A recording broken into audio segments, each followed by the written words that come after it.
it becomes easy to perpetuate success and perpetuate old practices. Are we doing something right now that because this is the best way to solve the problem for our customers, or because this is just how we've always done it? Hi, everyone, and welcome back to Reflect Forward. I'm your host, Kerry Siggins, and I'm so glad you are here today. Today, my guest is Ryan Heil. He is the president of Washington Speakers Bureau, which is one of the most influential organizations in the speaking industry. He comes from a professional sports background. He played for the New York Mets, was in education and corporate leadership. He wrote a book called Choose Love, Not Fear, which he will talk about in this episode. And he's just a really cool human being. He has this key focus on relationships, which he believes is absolutely the core of every business, especially of the Washington Speakers Bureau. And he talks about how that has been key to his success and for Washington Speakers Bureau's prominence in such a competitive industry. So hang tight and I'll be right back with Ryan. All right, everyone, I am back and I am so excited to introduce you to my guest, Ryan Heil. Ryan, thank you so much for joining me on the show.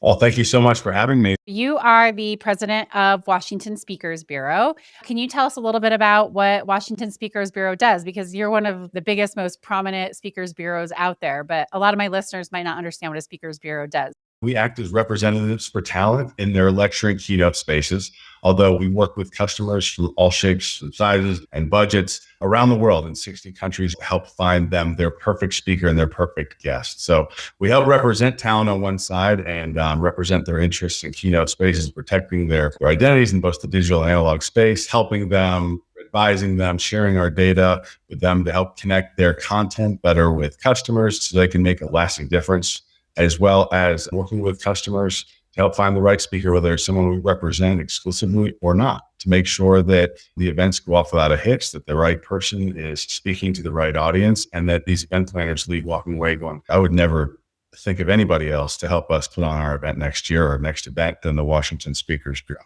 I love it. Now, I know that this is not where you started your career. And for those of you who are not watching on YouTube, you can see a baseball player on a picture in the back of his office there. But before we jump into your baseball career, can you tell us how you got involved with Washington Speakers Bureau? Funny enough, I grew up in the Washington Speakers Bureau. I grew up with a single father who was an aspiring speaker growing up. We were living in the barrio, living a very different life than when the Washington Speakers Bureau signed him. It changed the trajectory of both of our lives dramatically. He dragged me from speech to speech to speech in the summer. As good a father as I could possibly ask for. He also tried to schedule those speeches around home games at ballparks. So I fell in love with baseball as I got to see the insides of the speaking industry from the speaker perspective. It became really clear how my life transpired and why certain things happened in my life. Every summer, we'd make a trip back to Washington, D.C., and I'd get the finger in the chest talk going, this is the Washington Speakers Bureau, keep it together. We'll play baseball afterwards. This is the preeminent place. Don't mess this up. I always knew the Washington Speakers to be the best at what they did, and someplace that was so integral to transforming my life and providing opportunities that never existed and never would have existed, to be really honest with you. It's been an amazing opportunity. Years later, I went and played professional baseball. I played college baseball and had some injuries there. I ended up coaching college baseball for about 5 years all around the country, from Division I levels on down, from Cape Cod in the summers to Alaska, and really had an incredibly fulfilling journey coaching college baseball players and helping them reach their passion. Did a number of things in between and got a PhD researching organizational culture. Something I became really passionate about is how do we help these teams become great organizations where work is a 4-letter word and people don't have to despise coming to work every day, and we can create environments that unleash the power of the human potential on every team. And that started for me in sports, and that quickly ventured out into the real world, as I like to call it. And I developed a way to assess culture, my PhD that hadn't been done. I started writing a book with my father about building high engaging cultures and choosing love being the first choice that every leader makes. Soon thereafter, the Washington Speakers Bureau came calling and they said, our succession plan didn't go as we'd hoped. Our culture isn't where we want to be. You're this turnaround guy. Do you have any desire to come in and help be a part of our turnaround and turn around the Washington Speakers Bureau? Once we checked it out a little bit and realized that there's no such thing as kumbaya change, and then we were really serious about it, it was a no-brainer for me to come back and be a part of such an incredible organization with so many amazing people that are so passionate about what they do. That's how I landed here, and it's been almost 7 years. It's been a blessing in so many ways. It's great to come to work every single day where your teammates are incredibly passionate about what they're doing. They're putting everything they have on the line every single day to make this place better. And what better of an environment could you ask for? I totally agree. It just makes work so much more rewarding when you get to do it with people who you like and with talented people who can help you propel the company forward. So good for you. Thank you. It's been a fun journey. So was your dad still a speaker when you took over? How did that connection happen? My father's been a speaker for WHP for, gosh, almost 30 years. He has this line of old dad jokes that he continually reuses that he's been around since Lincoln was president and yada, yada. But no, he being the leader of customer service back in the day and then evolving that into how culture plays a part of the teams, he's continued to keep himself relevant and continue to make a difference for so many different audiences. He's scaled back his work. He gives about 5 to 10 speeches a year, and he's more particular about the audiences he speaks to because he really wants to make sure he's making the kind of difference he makes. But he was involved with it. And as soon as I had a different role within the company, I quickly put him on retainer, and Christine Farrell, our CEO, and I work really well with him. And he's been very, very, very integral to the culture shifts that we've been able to make as he provides a unique perspective from the speaker lens that is a super important lens to think through as we think through the strategy of what is exclusive going to mean in the future? What is the future of bureaus? How do we play with talent agencies? How do we play with this emerging market of speaker management companies? And what does that actually mean? Having an educated voice, a voice that's been in the industry for so long is been nothing but a help and an asset, that's for sure.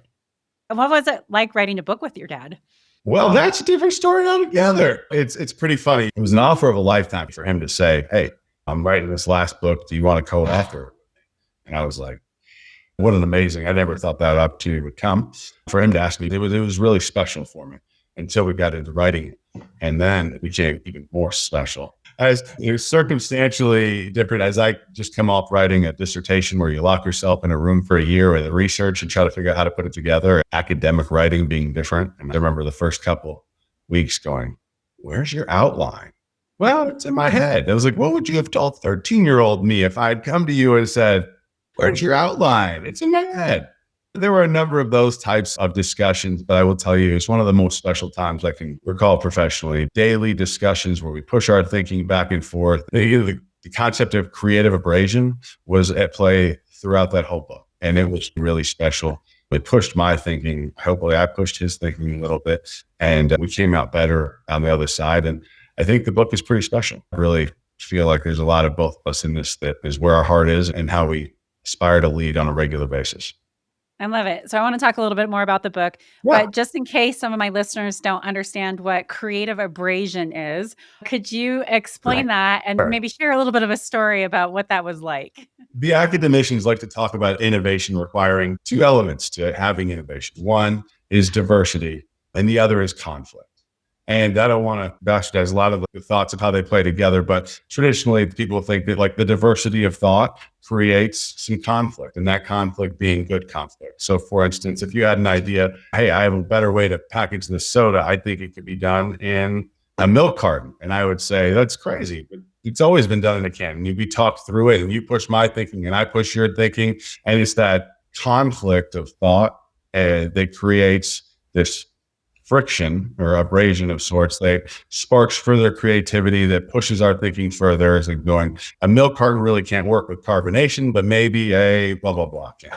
And so we find a different solution. That's really the term creative abrasion at work. In our particular circumstance, and trying to take really esoteric and complicated leadership elements and phenomenon and try to make them as digestible and applicable as possible. Going, yeah, if someone's never read this and never thought about this, what would they think if they heard this? And pushing each other back and forth of how to potentially present certain concepts and certain phenomena in ways that hopefully resonate with people across their professional journeys. And so tell us a little bit about the book. Well, the book is called Choose Love, Not Fear. And it's really a book about how the main elements, the cultures across industries and teams across industries, how they help to create cultures of high engagement and high achievement that gets the most out of everybody on the team. And the thesis that we've learned through our interviews, through our work, is that it all starts with the fundamental choice that every single leader makes And that's the first choice they make. And that's to lead from a place of love or lead from a place of fear. Too often, we find people leading from a place of fear. It's easier. It's been done forever. It's a really short-term adherence to things, although it doesn't inspire passion, makes us dumber. There are so many different outcomes over the last 70 years of research of where fear-based leadership falls off the rails and sub-optimizes what we're trying to do. I think we're entering a new realm of leadership, of what's being asked of leaders, with disaggregated audiences, with generational mixes in the workplace that we've never had before, with different types of generational forces being put on us to meet different needs as leaders. The pace of change is happening faster than ever before. It's really, really, really easy time for leaders to try to pull the ripcord of fear as things get going quickly, when in reality, I think what is needed now is the approach of how do we leverage the belief in people and the care for people in a way that's different to unlock their potential to help solve problems that have never been solved before. And I love that you use the word love in it. It's just starting to shift where now you're seeing the word love being used so much more in business. Before it was like, oh no, we don't go there, right? This is business.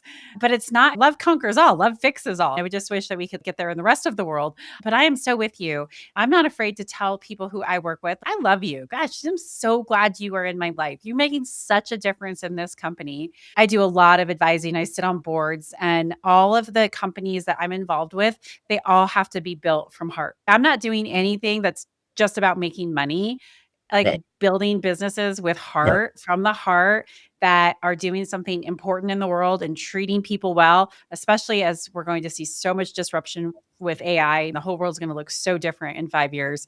We're going to have to really think about doing things differently and doing it from the heart.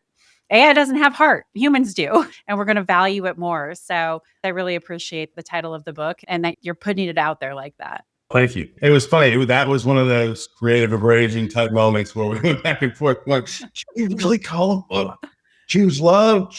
And are people really going to take it seriously? As much as we tried to fight it, every single interview we did, every single team we talked to, ever blow Gary's mind, my father's mind, when he said, yeah, we're going to win this year. We're going to win because of love. We love each other. You're going to win a national championship because you love each other. Walked out, my father, and I'm like, they just might do that. And he looked at me going, what are you drinking the Kool-Aid too? And sure enough, it was a magical year. And we went and won the national championship at Clemson. And he got on stage after and said, we won because we love each other. It was quite a full circle moment that year, but it's really demonstrated the power that love has. When we care about each other in a way, we care about each other's success more than our own. We care about putting our teammates and our brothers and sisters first. It makes a difference for how everybody shows up. It makes life so much better. And we as business leaders need to cultivate and facilitate a culture where that can happen, because we spend so much time at work, and it is the means to ideally achieve the dreams that we want to live. And how much more rewarding and fulfilling it is to love the people who you work with, love the work you do, love the company you work for, and know that it loves you back too, so that you can create this better life for yourself. And it's hard to do. And there are certain people and teams and situations that trigger us. One of our speakers, two-time World Cup winning Jill Ellis, taught us a lesson on one of our podcasts we did with her, when she said, one of the hardest things to do as a leader is to love your team, even when they don't love you back. Yeah. Because they won't, because of your position as a leader, but you have to continually love them. You have to understand why they're not. You have to do it, because if the second you don't, things change. I literally just said this to a friend of mine this weekend. I said, we were talking about leading and how hard it is. And we're actually talking about like trolling on Glassdoor. And I said, people either love me or hate me. And my job is, no matter which one it is to lead with consistency, with steadiness, and with love for them. It's really interesting that you said that, because you're right. Not everybody's going to agree with what you do. Not everybody's going to resonate with your leadership style, but it doesn't matter. You still have to lead them. Yeah, you still have to believe in them. You still have to share the information with them. You have to treat them like you love them, like you care about them, like they can do the job. Yeah, I'm with you. Yeah. So how have you woven this into the culture at Washington Speakers Bureau? You said that you came in a turnaround situation. So tell us a little bit about the culture there and what you've done to grow the business. I think if we talk about the Washington Speakers Bureau, it'd be very challenging to talk about and isolate me as a variable. This company has been around for 45 years. Mm-hmm. And obviously, you heard the story earlier, that the people here have grown up in this industry. They've known that they've been the best. They've had this experience. It's in their DNA. There's a lot of benefits and assets to that when you think about turning a culture around. Oftentimes, rebirth of a culture is a heck of a lot harder than birth. That said, when you have pillars within the company and different parts of the company that the DNA is so ingrained into, it gets a lot easier because you change culture, one attitude, one belief, one idea at a time. And then you build a group of people, a consortium for the future. And you start to tackle these shared assumptions that we all have, how we get work done here, and they can be done differently. And so with us, we had a great team. We talked about who we are, what do we want to become, how are we going to do that? We had some interesting variables at play that made things a little more challenging with a public company. But like anything else, it's just a speed bump we have to find a way to get over. This culture has gone through a lot. We have some pretty spectacular people that helped chart a pretty amazing vision for what could be possible. And then COVID hit. And as you know, our entire industry just stopped. We went from a team of 106 people to 36 in a couple months, but the 36 dug in, did whatever they needed to do. We all took on 3 or 4 different jobs. We figured out how to meet customers' needs and what they were looking for on the virtual front. We managed to help our speakers transition their content in a very different way. I'm so proud of what we've been able to do as a team in a Herculean way, but it was painful. It was so painful for all of us involved. We lost a lot of friends. We lost a lot of colleagues and a lot of domain expertise. And it did force us to rethink of how we can run this business and how we operate this business and how we grow back and doing it in a responsible way. And I will say that we sit here right now doing nearly 100% of the volume and revenue that we did in 2019 with 60% of the people. We've leveraged technology. We've gotten smarter, listened a lot more, and understood, all right, what's really important here and how do we solve this problem in a different way than we maybe always have? And I will tell you, that's something that is a question that's pervasive throughout our culture now. Is it becomes easy to perpetuate success and perpetuate old practices, but it's how are we doing something right now that because this is the best way to solve the problem for our customers, or because this is just how we've always done it? And so continually asking that question is something that we've really built into part of our culture. It's amazing how something like a COVID, really, really difficult, and going from 106 to 36 people, it's shocking to the system. But if you approach it with curiosity, with transparency, with this mindset that we're going to get through this better on the other side, oftentimes you do. I mean, Stone Age is the same way. We're an employee-owned company.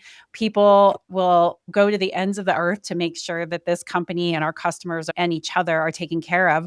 But it was really hard when we had to lay off some of our teammates to be able to make it through COVID. And, I just said, I'm going to be transparent. You guys are going to know everything that I know along the way.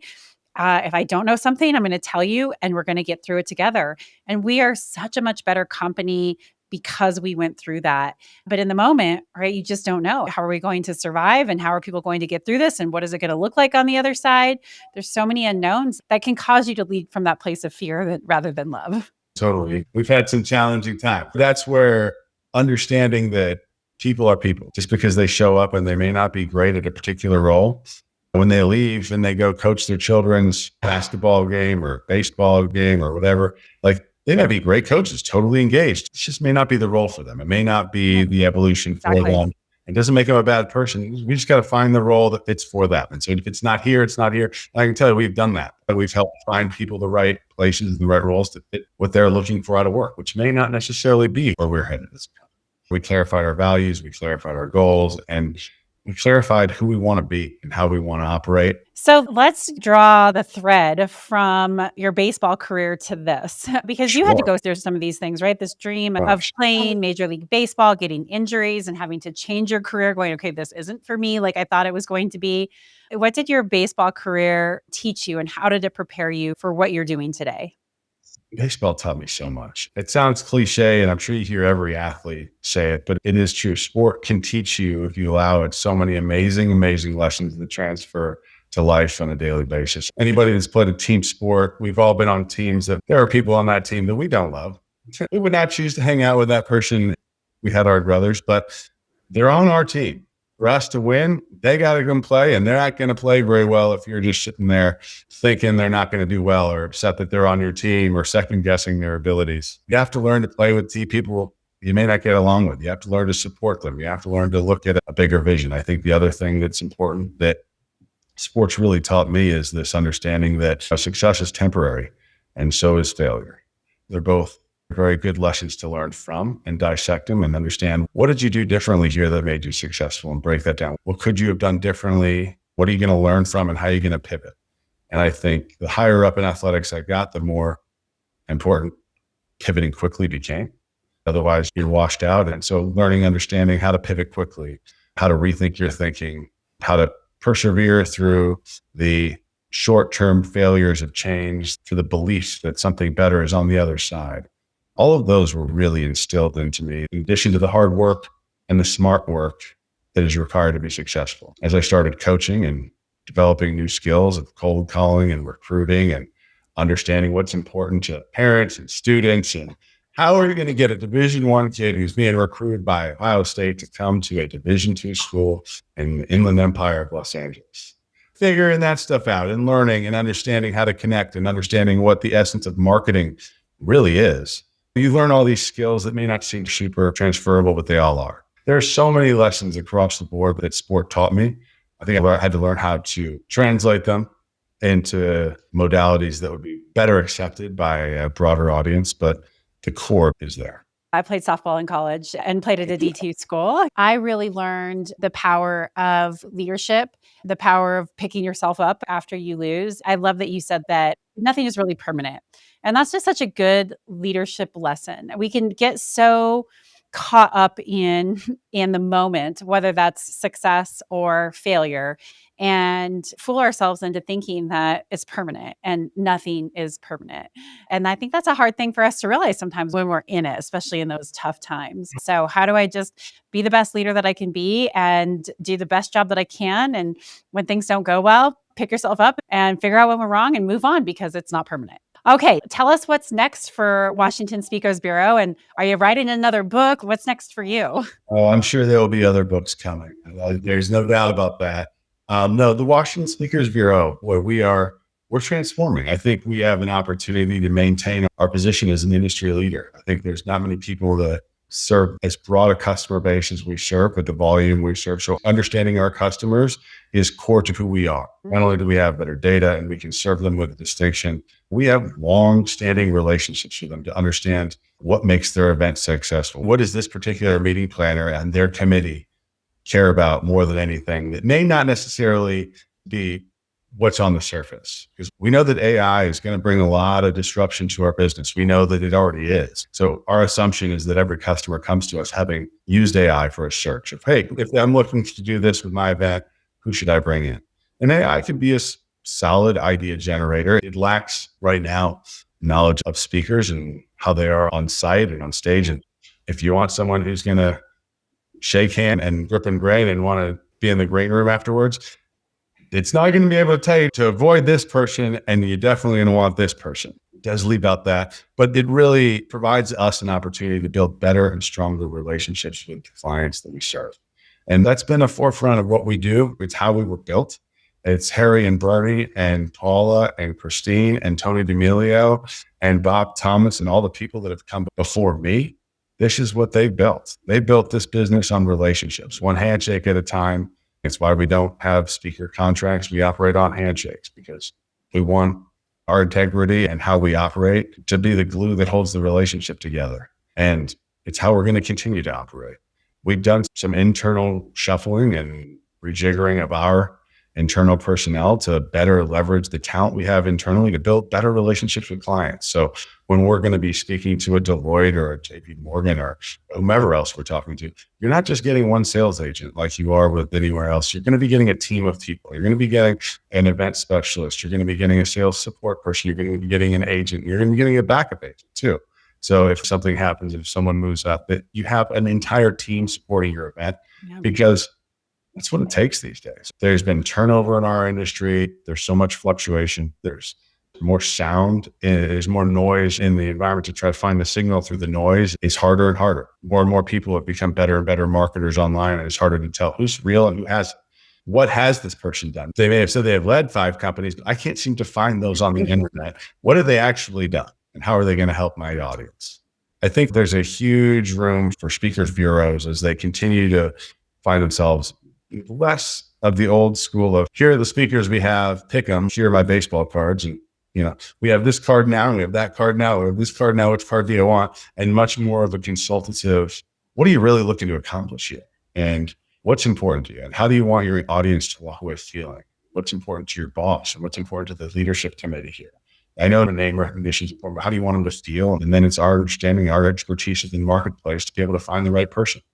And on the other side of our business, on the speaker management side and the recruiting side of the people we have exclusively, it's our job to help connect them so they are the best choices for our audiences, so that their information, which is so powerful, can connect and have the impact that they hope it would. Yeah, their stories. That's the magic of it, is storytelling. That's why people hire me for speakers, is that been there, done it, but it's also the power of storytelling to compel people to think about it for days after they listen to that keynote to really impact some sort of change. Totally. The people that have the platform skills, that have the content, it's slightly differentiated. They can make you think about one issue a little differently than you have, and have some stories that'll bring it to life and make it actionable for you. And if you are excellent in all of those, you're going to be a great speaker. Absolutely. Are you a speaker? Do you get on stage? Occasionally, from time to time, I try to make sure that our roster of speakers shines, but occasionally I'll get on stage and do it. Well, with your dad and growing up around it, you had to rub it off on you a little bit. Yes, definitely.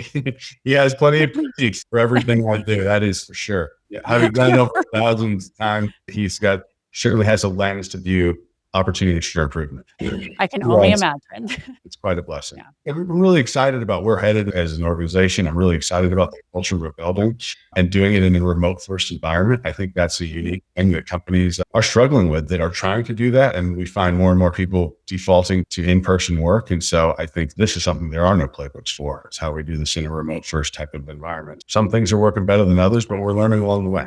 I've really enjoyed working with everybody that I've come across with on your teams. What's the best part of working with us? Very responsive, very responsive. So just from the whole onboarding process to getting everything set up for your speakers page to talking about opportunities. I just recently wrote a blog for your website. So just walking through that process, it's very engaging, and you represent a lot of different speakers, but it doesn't feel that way to the speaker. You feel like you're important. I've appreciated it. Before we go, the name of this podcast is Reflect Forward. What does Reflect Forward mean to you?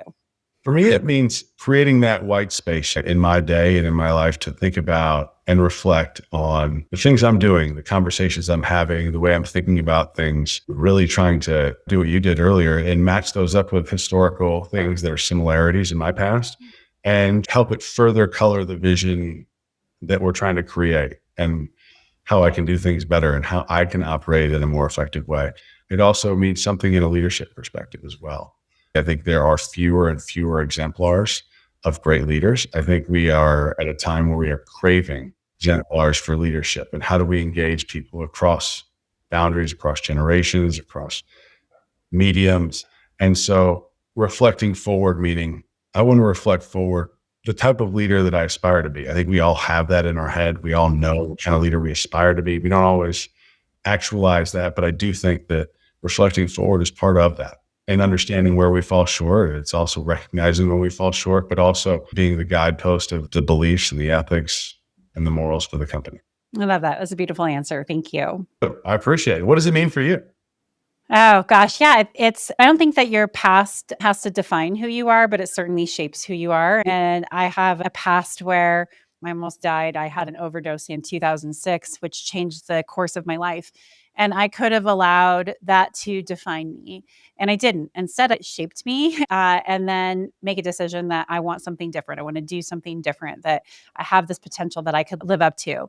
But it's woven into who I am. It's my story. And that day, while it was rock bottom and the worst day of my life, it was also the very best day of my life. It was the best thing that could have possibly happened to me, because it was when I said, okay, I'm going to choose to live instead of choose to die. I have used it to propel me forward. So I never want to forget where I came from. I never want to forget those roots. I never want to forget the hard times, but I don't have to let it define who I'm going to be in the future. That's beautiful. Thank you. You can come back from anything, but it takes hard work and it takes the ownership mindset, right? What I write about and what I speak about, and a support system to help you. Like you said earlier, we never do any of this alone. So how do you build that strong support system that can help you believe in yourself even when you don't? Absolutely. Ryan, if people wanted to find you and learn more about Washington Speakers Bureau, where could they do that? Please hit me up on LinkedIn. I'm pretty responsive there, as well as on the email, ryanh@wsb.com. I'm on all the social media channels, so hit me up and talk to me because I'd love to keep this conversation going. Absolutely. Well, I'll include all that in the show notes. And Ryan, thank you so much for hanging out with me for this half an hour. I really appreciate it. Rory, thank you so much for having me. I really appreciate it. Absolutely. All right, everyone, hang tight. I'll be right back. All right, everyone. I hope you enjoyed that interview with Ryan. Be sure to check out his book, Choose Love, Not Fear, included in the show notes. And if you're looking for a speaker, you can reach out to him or to his team, and he will hook you up with somebody who's amazing. And of course, if you are a speaker and want to learn more about how to work with speakers bureaus, give Ryan a call and he will talk you through it. That's what he did with me a year and a half ago when I started working with WSB. All right, with that, I will leave you to your day. I hope you have a fantastic one, and I look forward to seeing you next week. And if you think that somebody could use this podcast, please be sure to share it with a friend. Go on and subscribe to it on YouTube or your favorite podcast platform. Leave a comment. I love hearing from you. And as always, we'll see you next week.